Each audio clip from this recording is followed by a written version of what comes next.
Property can be bought as an investment with no cash, no deposit.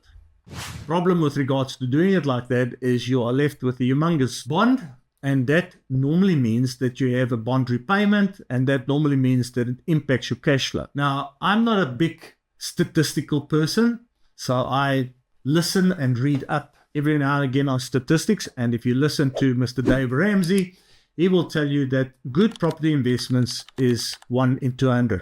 Might be better in South Africa, I don't know. But then the other alternative is to go and bond the property because you don't have cash, and then to make sure that the rental income that you're going to get is going to cover that bond plus a bit extra. To pay off the bond as quick as possible and therefore have that asset paid off as quick as possible so that it's a real investment, because it only becomes a real investment once it's paid off. And this is part of the reason why I am not the biggest fan of property investments. I know there's a lot of people out there that says go and buy a property, rent it out, go and refinance it, buy the second property, rent that out, refinance both of them, get a bigger bond, buy a third property, and that's how you do it. And yes, it works for some people. But in my personal opinion, with the people that I've worked with, I've seen more people go down and lose everything because they follow the strategy than what I've seen people succeed. So it is my opinion that when it comes to property investments, the person with cash is the person that's really going to become wealthy.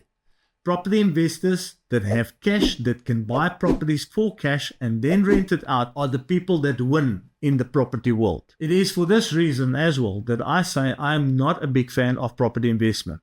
I would rather take my money that I was going to pay towards a bond and I will put it into an investment with a property portfolio within that investment. Because then I know it is an existing portfolio with a track record of a proven return on investments, and I know that I'm getting the benefits of property investing without having to manage it myself, without having to take the risk of people renting from me, not paying the rent or damaging my property. And yes, I agree wholeheartedly. There is always exceptions to the rule. There's always going to be that person that's going to buy a property for say 500,000 Rand and sell it 3 months later for 800,000 Rand and make a massive profit on it. But it is the exception to the rule. It's almost as good as playing the lotto and then winning the lotto once every 5 years. I know that this is not going to be a very popular video for those people that are property pro, but that is my opinion.